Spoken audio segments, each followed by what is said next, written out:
이게 제가 김민재라 그랬죠. 죄송합니다. 제가 같이 이렇게 겪었던 분들 중에 김민재라는 분이 계셔가지고 우리 김재민 성도 이름을 바꿔 불렀습니다. 죄송합니다. 이제 감사절 둘째 주일이요. 다음 주일은 추수 감사절입니다.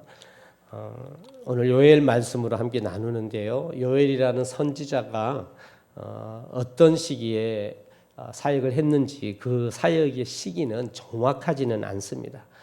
그렇지만 분명한 건 포로 귀환, 그러니까 남유다가 바벨론에게 망하고 포로로 잡혀갔다가 3차 스룹바벨이라는 유다의 왕자, 스룹바벨이라는 왕자를 통해 1차, 또 2차는 에스라에 의해서 2차, 3차는 느헤미야가 리더가 되어서 3차까지 포로 귀환한 후에 현재는 지금 남쪽 유다, 지금 현재 이스라엘에 살고 있는 그 백성들을 향하여 하나님의 말씀의 선포가 요엘서입니다.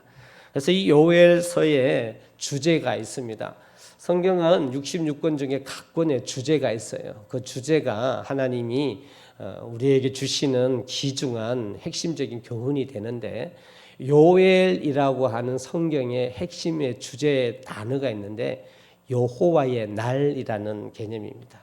여호와의 날이라는, 그러니까 지금 회복이 필요한 이스라엘 백성들에게, 유다 백성들에게 하나님의 귀중한 백성임을 알게 하고 회복하게 하기 위하여서 요엘이라는 선지자가 회복을 선포한 말씀이 요엘인데, 이 요엘이라는 이 하나님의 말씀은 그 이스라엘 백성들의 회복을 위한 예언적, 계시적, 무시적인 말씀이, 특별히 예언서 전부가 그렇습니다만 요엘이라고 하는 말씀은요, 신약 성경과 비교한다면 계시록과 같은 비슷한 성격을 띠고 있는 겁니다. 여러분, 요한계시록은 저희가 많은 이해가 필요합니다. 이제 요한계시록을 나눌 필요도 있고 나누어야 하는데, 수요일 날 성경 공부식으로 예배를 드립니다만 수요일 날에 참석하는 인원이 많지가 않아서 제가 이제 요한계시록을 한번 이제 주일 날 좀 길게 하겠지만 요한계시록 말씀을 나누어야 될 필요가 있습니다. 요한계시록을 바로 이해를 해야 합니다. 그래야 오늘날 우리 신앙을 바르게 할 수가 있어요. 여러분, 요한계시록은 점쟁이 이야기가 아닙니다. 미래의 일을 맞추는 이야기가 아닙니다. 요한계시록은요, 도리어 현재에 관한 말씀입니다. 어떤 말씀이냐? 주님이 하나님의 나라, 구속의 나라를 완성하기 위하여 오늘날 그리스도인이, 교회가 어떻게 살아가야 하느냐? 하나님이 이렇게 통치하시고 이렇게 다시 재림하실 텐데, 그때에 하나님의 온전한 그리스도인이 되기 위하여 교회가 어떻게 살아가야 하는가, 하나님이 어떻게 통치할 것인가를 알려주는 것이 요한계시록입니다. 요엘도 마찬가지예요. 지금 포로로 돌아와서 남쪽 유다에 살고 있지만 정말 하나님의 사람으로 어떻게 살아가야 되는가, 어떻게 회복해야 하는가, 이걸 알려주기 위하여 하나님이 요엘이라는 선지자를 통하여 선포한 말씀이 그게 요엘서입니다. 그 중에 여호와의 날이라고 하는 것이 요엘서에 많이 등장하는데, 그 날, 하나님이 역사하시는 그 날, 요한계시록에서 주님의 재림의 날처럼 이 요엘서는 하나님의 심판의 날, 그 날을 이야기해주며 그 날을 준비하고 그 날을 예비하기 위하여 회복해야 한다. 마땅한 성도들은 회복해야 한다라고 하는 선포하는 말씀이 요엘서입니다. 여러분, 여호와의 날 1장 15절 한번 보시기를 바랍니다. 1장 15절에 보니까 슬프다 그날이여 여호와의 날이 가까웠으니, 여호와의 날 등장하죠. 하나님이 심판하는, 하나님이 재림하는, 그 하나님이 역사하시는 그 날, 그 날이 가까워왔니 준비하라는 개념으로 슬프다는 표현을 하고 있고요. 우리 오늘 본문으로 읽었습니다만 2장 1절에 역시 시온에서 나팔을 불며 나의 거룩한 산에서 경고의 소리를 질러 이 땅 주민들로 다 떨게 할지니 이는 여호와의 날이 이르게 됨이니, 여호와의 날이라고 분명히 또 기록이 되어 있죠. 2장 1절, 2장 11절, 2장 31절, 그리고 3장 14절 말씀에도 보면 분명히 말씀합니다. 3장 14절입니다. 사람이 많으며 심판의 골짜기에 사람이 많으며 심판의 골짜기에 여호와의 날이 가까움이로다 라고 여호와의 날을 심판의 날로 이야기를 합니다. 여러분, 심판이라고 하는 건 무슨 말일까요? 주님 재림하실 때도 마지막 심판을 백보자 심판이라 이야기합니다. 주님이 오심은 심판의 개념인데 이 심판은 바로 결산의 날입니다.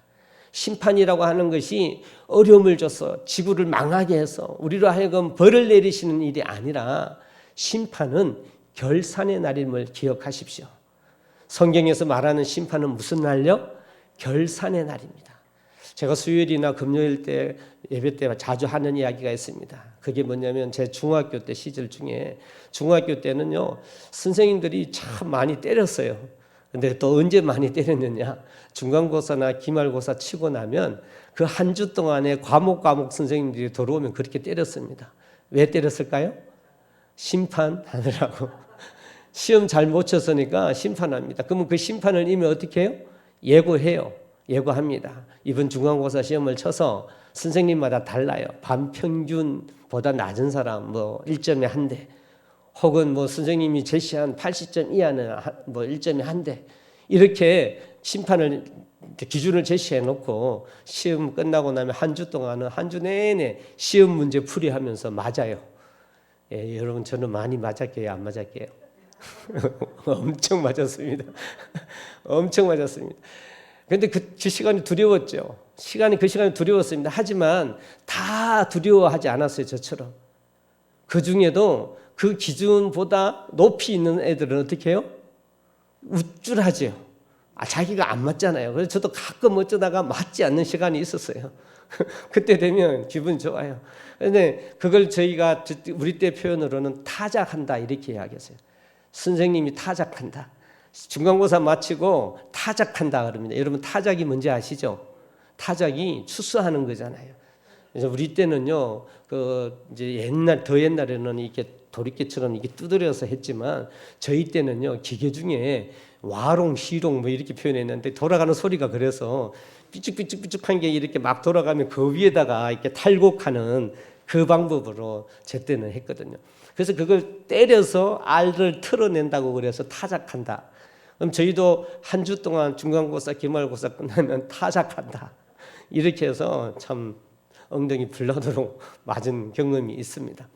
여러분 그게 결산인데 결산이라 그래서 심판인 하시는 건데 심판이라고 하는 것이 무조건 모든 사람이 멸망하고 모든 사람이 벌 받는 게 아니잖아요. 그렇죠? 주님 재림과 우리 인생은 오늘 우리 영희 형제님이 기도 가운데 있었지만 우리 인생은 우리는 청지기의 인생입니다. 여러분 믿으시죠? 청지기라는 건 무엇이죠? 내가 주인이 아닌 거예요. 내가 주인이 아니라는 겁니다. 내 것이 아니라는 겁니다. 하나님 말씀으로 누누이 나누지만 내 생명이 내 것입니까? 내 것 아닌 이유는 뭡니까? 내 것이라는 것은 소유의 개념이지요. 소유를 위하여서는 마땅히 지불해야 될 대가를 지불해야 소유권을 가질 수가 있어요. 돈을 지불하든지 뭘 지불하든지 지불을 해야 내 것이 돼요. 소유가 돼요. 그런데 내 생명은 내가 어떤 대가도 지불한 게 없잖아요. 맞죠, 여러분? 여러분 생명을 돈 주고 샀습니까? 아니지요. 하나님이 주셨지요. 그렇죠? 그래서 우리는 하나님 맡겨주셨는데 그게 청직이라는 거예요. 원주인은 하나님이신데 하나님이 맡겨주신 거예요. 그래서 돈도 마찬가지예요. 돈도 마찬가지예요. 돈의 원주인은 하나님이셔요. 그 하나님이 나에게 맡겨주시는 거예요. 그래서 그 청직입니다. 청직이는 종이란 말이에요. 정말 주인은 하나님이셔요. 그러면 하나님이 주인이 종에게 맡겨줬을 때 주인이 원하는 게 있습니다. 그게 뭐예요? 이익이죠. 이익. 맡겨놨으면 이익이 생겨야 되지 않겠습니까? 그것 갖고 본전치기 한다든지 그것 갖고 까먹으면 하나님이 뭐라고 하신다고요? 이 악하고 게으른 종아. 반드시 청지기에게는 하나님의 결산의 날, 주인의 결산의 날, 주인이 와서 보는 거예요. 이 한 해 동안 어떻게 잘 관리했느냐. 하나님 반드시 보는 그 결산의 날이 있습니다. 그래서 우리 인생은, 우리 삶은 반드시 그런 원리라는 거예요. 청지기 원리라는 거예요. 결산의 날이 온다라는 겁니다. 그러니까 이 주님의 날, 요엘에서 말씀하시거나 계시록에서 이야기한 주님의 재림하는 그 재림의 날, 그날은 인류 전체 혹은 전체의 역사에 하나님의 심판의 날, 결산의 날을 이야기하는 것입니다. 요엘서도 그 이야기를 하는 거예요. 사랑하는 성도 여러분, 저와 여러분이 어떻게 해야 인생 멋지게 살까요? 어떻게 해야 인생을 값지게 살까요? 저희는 자꾸 세상의 가치관이나 세상의 방법으로 살다 보니 그렇게 해서 인생 끝나면 다 허무해진다니까요. 왜요? 열심히 벌고 모았는데 다 놓고 가니까. 그거는 내 인생의 본질의 문제가 아니기 때문에 끝나고 나면 허무할 수밖에 없습니다. 그러면 우리가 어떻게 해야 잘 살 수 있습니까? 하나님의 본질인 하나님의 청지기의 삶을 사는 게 우리가 잘 사는 거예요. 할렐루야. 하나님의 나라의 유익을 남기고 하나님의 나라를 위하여 살아가야 하는 것이, 그것이 우리가 잘 사는 거예요. 그렇게 살면 내 인생 끝날 때 내가 잘 살았구나 라고 되어져 있고, 그렇게 산 삶을 하나님이 결산하시면서 칭찬해 주셔요. 하나님이 주인이셔서 칭찬해 주시는 그 삶만큼 값진 인생이 어디 있습니까? 여러분, 저희가 오늘 사는 것도 그것이 본질이요 이유요 방법이 되어야 될 줄로 믿습니다. 그러길 소망합니다. 이스라엘 백성들이 포로로 돌아왔어요. 그래서 그런 회복을 삶을 살기 위하여 하나님이 요엘이라는 선지를 통하여서 심판의 날, 여호와의 날을 이야기하며 그 날을 대비하며 살기를, 오늘 지금 제가 말씀을 선포하는 것처럼 요엘 선지자가 이스라엘 백성들에게 그 날을 준비한 삶 사는 것이 합당한 삶이며 인간의 본질적인 삶이니 그 삶을 삽시다라고 선포한 것이 요엘의 말씀인 것이에요. 그러기 위하여 요엘이 이야기한 하나님의 선포는 이 날을 준비하기 위하여 선포가 두 가지입니다. 두 가지. 여러분, 그 첫 번째 요엘이 선포한 게 뭐냐? 2장 12절 13절을 같이 한번 읽어봅니다. 요엘 2장 12절 13절. 우리 한 목소리로 같이 읽어봅니다. 시작. 여호와의 말씀에 너희는 이제라도 금식하고 울며 애통하고 마음을 다하여 내게로 돌아오라 하셨나니, 너희는 옷을 찢지 말고 마음을 찢고 너희 하나님 여호와께로 돌아올지어다. 그는 은혜로우시며 자비로우시며 노하기를 더디하시며 인애가 크시사 뜻을 돌이켜 재앙을 내리지 아니하시나니. 할렐루야. 이것이 요엘이 이스라엘 백성들의 회복을 위하여 첫 번째 선포한 겁니다. 그 날을, 심판의 날, 결산의 날을 준비하기 위하여 첫 번째 해야 될 선포, 그것이 뭐죠? 회개죠. 회개입니다. 돌아오라, 여호와께로 돌아와라, 마땅한 하나님께로 돌아오라라고 하는 회개할 것을 첫 번째로 선포합니다. 그런데 오늘 말씀의 핵심은 두 번째에 두고 그 말씀을 나누고자 합니다. 그 두 번째 심판, 결산의 날을 위하여 이스라엘 백성들에게 선포하고 요구한 두 번째가 바로 오늘 본문 말씀입니다. 여러분, 본문 말씀 2장 21절 앞부분에 보면 제가 봅니다. 땅이여 두려워하지 말고 기뻐하며 즐거워할지어다. 할렐루야. 요엘이 회복하고 여호와의 결산의 날을 위하여 뭘 선포했다고요? 슬퍼하고 두려워하지 말고 기뻐하고 즐거워할지어다, 이걸 선포했습니다. 이어지는 반복으로 23절 전반부도 그렇게 선포합니다. 시온의 자녀들아, 너희는 너희 하나님 여호와로 말미암아 기뻐하며 즐거워할지어다. 할렐루야. 회복을 위하여 두 번째 선포한 건 어떻게 해요? 기뻐하며 즐거워할지어다. 할렐루야. 이걸 선포했어요. 저와 여러분도 오늘 주님의 그 결산의 날, 우리가 청지기로 살아가기 위하여 마땅히 하나님 앞에 날마다 자복하는 심령이 있어야 될 줄로 믿습니다. 그리고 두 번째는 즐거워해야 해요. 기뻐하며 즐거워해야 합니다. 이것이 우리에게 명령 내리신 하나님의 말씀입니다. 여러분, 제 목회의 철학, 제가 목회하는 철학, 아주 저는 쉽게 정리한다 그랬죠? 그게 뭡니까? 같이 한번 합시다. 예수 믿으면 행복해야 한다. 할렐루야. 예수 믿으면 행복해야 한다가 제 목회의 철학입니다. 그러기를 소망합니다. 행복해야 합니다. 즐거워해야 합니다. 그러면 그 즐거워하기 위해서는 그럼 제가 어떻게 해야 한다고요? 그 그리스도인의 정신은 제정신이 아니어야 한다. 내 생각으로는 즐거워할 수가 없어요. 성령의 정신으로, 성령의 정신으로 즐거워하는 건 내 생각으로 해서는 안 돼요. 하나님의 명령을 갖고 의무적으로 기뻐하고 기뻐해야 될 줄로 믿습니다. 이것이 요엘이 선포한 두 번째예요. 저는 진정으로 그렇게 소망합니다. 제 목회 철학이 그렇듯이 동북제일침례교회 성도 한 분 한 분이 하나님 안에서 행복하기를 주의 이름으로 축원합니다. 그러면 어떻게 해야 합니까? 내가 의도적으로, 강제적으로, 습관적으로, 훈련적으로 어떻게 해요? 기뻐해야 합니다. 즐거워해야 해요. 그 기뻐하고 즐거워한다라고 하는 것의 실질적인 방법이 뭘까요? 기뻐하고 즐거워하는데 그냥 좀 정신 나간 사람처럼 막 이렇게 즐거워할 수 없잖아요. 의식적으로 그러지 않은데 내 행위로만 그럴 수 없잖아요. 그 정말 기뻐하고 즐거워할 수 있는, 그렇게 기쁨이 나타날 수 있는 방법이 뭘까요? 감사입니다. 감사해요. 그렇지 않습니까? 그럼에도 불구하고 감사합니다. 내가 원하는 대로 안 됐음에도 불구하고 감사합니다. 하나님의 은혜가 있음에, 내가 지금 살고 있음에 감사합니다라고 할 때 현재 내 상황에 관계없이 기뻐하고 즐거워할 수 있는 원동력이 됨을 믿으시기를 바랍니다. 그렇습니다. 회복을 위한 정말 두 번째 선포가 기뻐하고 즐거워하라인데, 그 기뻐하고 즐거워할 수 있는 것은 감사의 일입니다.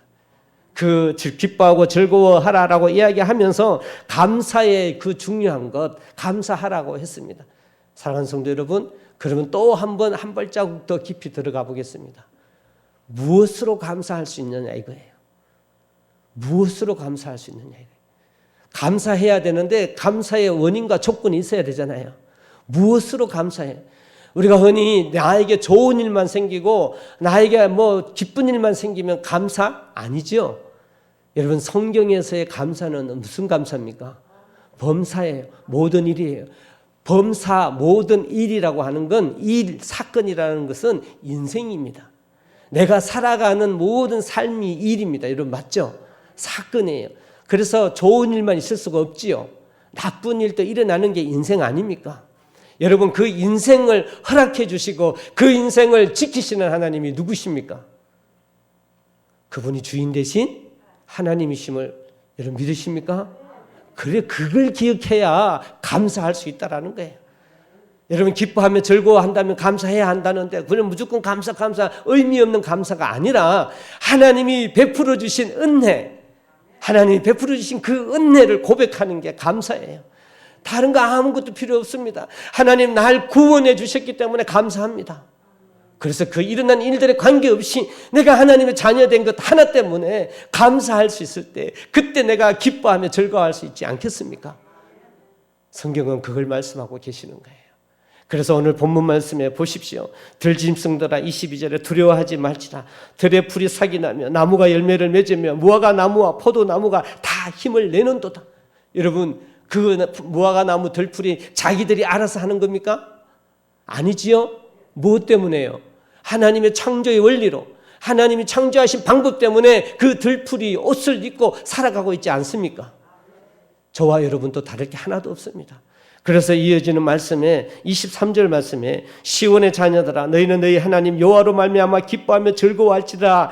그가 너희를 위하여 비를 내리시되 이른 비와 너희에게 적당하게 주리니 이른 비와 늦은 비가 예전과 같게 할 것이다. 할렐루야. 사랑하는 성도 여러분, 저와 여러분이 하나님이 베풀어 주신 은혜가 아니면 구원도 없지만, 하나님이 지켜주시는 은혜가 아니면 우리는 하루도 살 수가 없어요. 동의되십니까? 정말이잖아요. 사람이 산다라는 건 호흡을 해야 하잖아요. 호흡에는 뭐가 필요해요? 어려운 질문 안 합니다. 공기가 필요하잖아요. 공기가 필요해요. 그 공기가 어디서 생겼어요? 하나님이 주셨잖아요. 여러분 그렇지 않나요? 그거 하나만 봐도, 여기서 말하는 이른 비, 늦은 비가 뭡니까? 농사를 짓는 것이 농부가 짓지만 하나님이 황충을 막아주지 않으시고 적당한 시기에 비를 내려주지 않으면 인간의 모든 일은 허사예요. 그게 하나님의 은혜입니다. 내가 지금 오늘 살아가는 것 내가 산다고 생각하지만 하나님의 은혜가 아니면 살 수가 없다라는 사실입니다, 여러분. 그 하나님 하셨음의 은혜를 깨달아야 감사가 나와요. 우리는 자꾸 지금 바라는 게 너무 많아요. 내 기대상으로 원하는 게 너무 많다 보니 하나님의 이 은혜, 그저 주신 이 은혜를 까먹는단 말이에요. 까먹어요. 내 바람의 목적이 되어 있고 내가 원하는 것이 목적이 되어 있다 보니 하나님의 은혜가 사라지고 있다는 사실입니다. 그러니 불평이 생기죠. 감사가 없으니 불평이 생길 수밖에 없어요.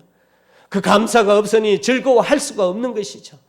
사랑하는 성도 여러분, 하나님은 우리로 하여금 하나님께 영광 올려드리는 그 청지기의 삶, 그런 결산이 있기를 원하는데, 하나님께 영광 올려드리는 그 결산이 있기를 원하는데, 저희가 공고해하고 슬퍼하고 시기하고 질투하고 이것으로는 하나님께 영광 올려드릴 수 없습니다.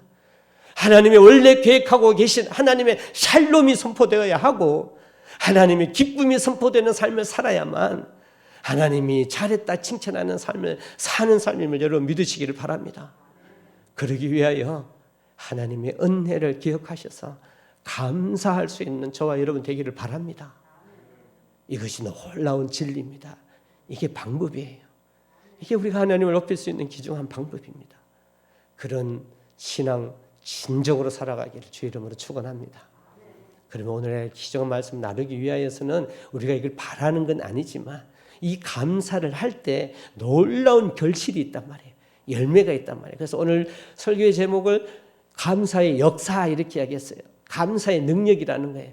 감사하는 그 힘의 능력라는 이야기입니다. 감사의 역사. 하나님 앞에 감사하면 하나님께서 영광 받으며 결산할 때 칭찬하시는데 그 감사의 삶으로 말미암아 저와 여러분의 삶에 놀라운 변화가 일어납니다. 할렐루야. 그 놀라운 변화가 일어납니다. 그 감사의 역사를 한번 생각해 볼까 합니다. 첫 번째 여러분, 그 감사는 같이 한번 합니다. 감사는 회복이다. 할렐루야. 하나님 앞에 이 은혜를 알고 내가 감사하면 내가 행복하고 즐거워하시잖아요. 그러면 회복이 일어나요. 어떻게 내가 다른 방법이 아니에요. 이 세상은 이 회복을 줄 수 없어요.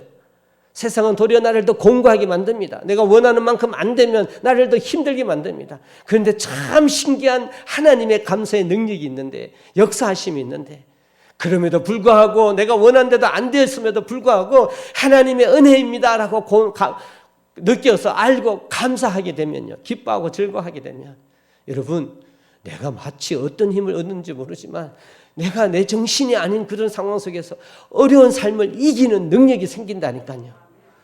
그 삶 속에서도 힘들어하지 아니하고 일어나서 묵묵히 그 어려운 삶을 감당하고 나아가는 그 삶을 산다니까요.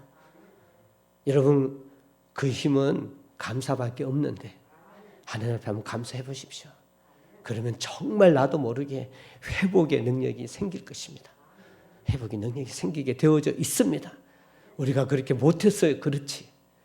사랑하는 성도 여러분, 감사가 그렇게 우리를 회복시키는데 이 회복의 삶을 살아가는 게 마땅한 성도의 삶이 되기를 주의 이름으로 소망합니다. 그래서 우리가 감사하기를 진심으로 소망합니다. 그다음에 또 두 번째, 감사가 주는 역사, 감사의 능력이 뭘까? 정말 하나님이 말씀하신 이 진리의 방법인데, 하나님께 감사, 그 은혜, 하나님 하셨음을 고백하여 내가 감사할 때 여기에 나타나는 역사가 뭐냐?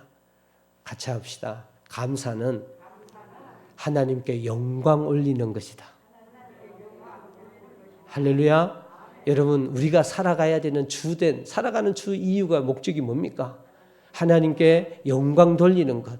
이게 마치 정답처럼 우리가 말하잖아요. 근데 이게 사실이에요. 세상의 방법으로 살면 우리는 공고해진다 그랬죠. 우리의 삶에 영광된 삶을 살기 위해서는 하나님의 영광을 위해 살아가야 합니다. 이게 우리 인생이 되어야 하는데, 하나님께 영광 올려드리는 삶이 어떻게 되느냐? 감사할 때, 그 감사는 하나님을 인정하는 것이기 때문에 그 감사 드림으로 말미암아 나도 모르게 하나님이 가장 기뻐하시는 영광 올리는 삶을 살 수 있다라는 거예요. 이게 얼마나 좋습니까? 하나님을 인정하는 것이기에 감사를 하면 즐거워질 뿐만 아니라 회복될 뿐만 아니라 내가 감사하면 하나님이 원하시는 본질적인 삶인 하나님을 인정하는 삶을 살 수 있다란 말이에요. 하나님은 이걸 바라고 계시는데 하나님이 최고로 여기는 것이 하나님 영광을 선포하는 일인데 사랑하는 성도 여러분, 감사를 드리면 그 역사가 나타난다라는 겁니다. 26절 말씀에 이렇게 선포되어 있습니다. 너희는 먹되 풍족히 먹고 너희에게 놀라운 일을 행하신 너희 하나님의 여호와 이름을 찬송할 것이라. 할렐루야, 할렐루야. 그래서 감사는 하나님의 은혜를 고백하잖아요. 나에게 좋은 것 주신 것만 감사한 게 아니라 지금 나를 지켜주시고 생명 주시고 그 모든 것은 하나님의 은혜임을 알아서 높여드리는 거잖아요. 그래서 성경은 행하신 그 하나님을 고백하는 게 그것이 감사라는 거예요.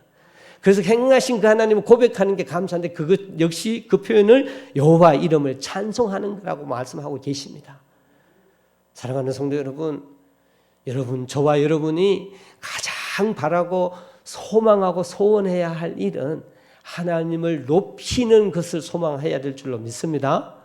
내가 원하는 것, 바라는 것에 내 목을 매는 게 아니라 정말 하나님을 높이는 일에, 그 일에 우리가 열중을 다하기를 주의 이름으로 소망합니다. 여러분, 그것이 여러분의 인생이 되기를 소망합니다. 여러분의 인생 통하여, 여러분의 자녀의 인생을 통하여, 여러분에게 허락해 주신 생업을 통하여서 우리에게 허락해 주신 이 인생을 하나님께 영광 올려드리는 인생에 초점을 맞춰야 될 줄로 믿습니다.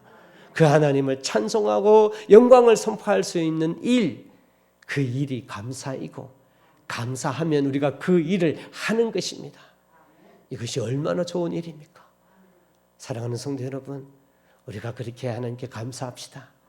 그런 마땅한 그 은혜를 감사하면 하나님을 높이는 찬송하는 최고의 우리의 신앙의 삶이 될 수 있을 것입니다.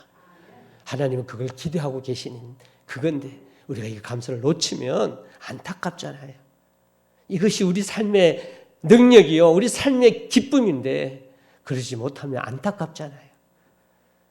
그런 우리 동북제일친교회 하나님 앞에 영광 올려드리는 동북제일친교회 되기를 주의 이름으로 축원합니다. 그 감사의 역사를 기대하며 살기를 소망합니다. 세 번째입니다. 감사의 역사. 하나님이 원하시는 삶 살기 위하여서 우리가 결산을 위하여 감사해야 하는데 감사하게 되면은 자동적으로 나타나는 하나님의 역사는 뭘까요? 같이 한번 합니다. 감사는 또 다른 하나님의 역사를 연다. 할렐루야, 할렐루야. 감사는 또 다른 하나님의 역사를 열어요. 그러니 여러분 얼마나 좋아요. 여러분, 그러니 우리가 해야 할까요? 안 해야 할까요? 해야죠. 그래서 제가 기도할 때, 헌금해서 기도할 때마다 여러분 감사의 기도의 기도 내용 기억하시죠?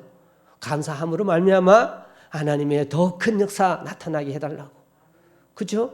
하나님을 하셨음을 인정하는 것이 감사이기 때문에 이건 원리예요. 하나님의 방법의 역사의 원리입니다. 그렇게 감사하면 하나님께서 감사를 받으셔서 또 어떻게 해요? 가만히 계시지 않아요. 하나님이 영광 받으시는 것이 하나님이 원하시는 일이시기 때문에 또 그 영광 받으실 일을 감사하는 자에게 허락해 주시는 하나님을 믿으시기를 주의 이름으로 축원합니다. 여러분, 그 말씀이 오늘 26, 27절 반복되는 말씀해 주고 알려주고 계십니다. 여호와 이름을 찬송할 것이라 라고 26절 이야기하시고 후반절에 내 백성이 영원히 수치를 당하지 아니하리로다. 할렐루야. 감사하면 하나님의 백성을요 내버려 두지 않는다라는 거예요.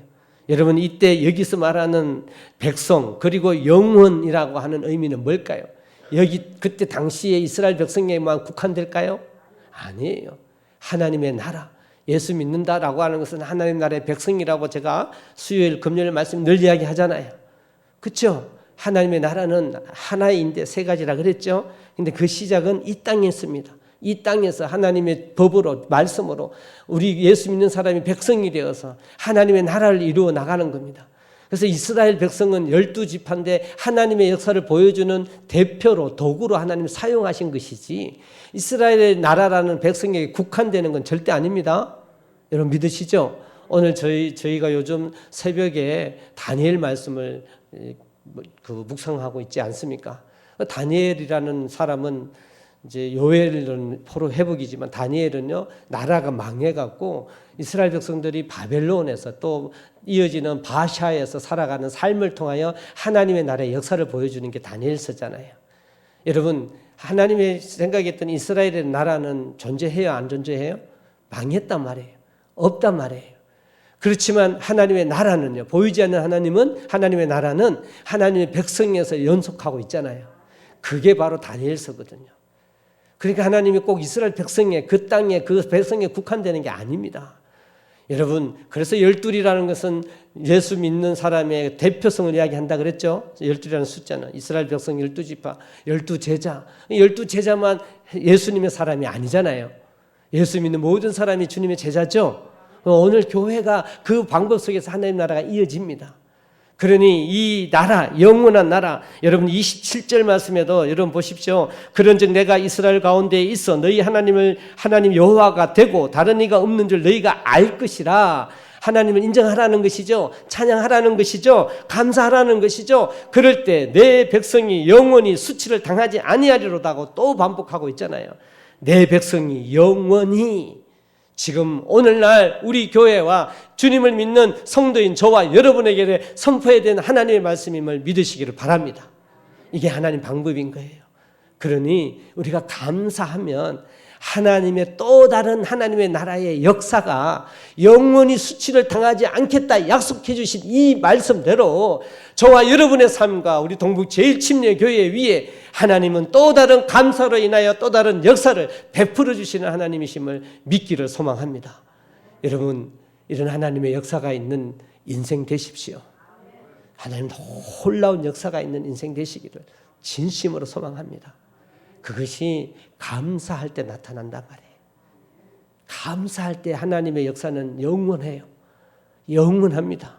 하나님의 역사는 감사할 때 그 감사를 받으신 하나님이 또 보여주시고 또 보여주시는 것이 하나님 나라의 역사이심을 믿으시기를 바랍니다. 우리가 이 사실 이것이 하나님의 진리임을 분명히 깨닫고 저와 여러분이 온전히 하나님을 믿는 하나님의 그 결산의 날을 위하여 감사하며 살아갈 수 있는 저와 여러분 되기를 소망합니다. 오늘 이 말씀으로 여러분의 신앙의 방법을 바꾸시고 여러분의 신앙의 방법을 다시 재정립하셔서 감사하는 삶을 살아서 놀라운 하나님의 역사하심을 진정 누리는 그런 교회 이 자리에 있는 한 분 한 분 되시기를 주의 이름으로 간절히 축원합니다.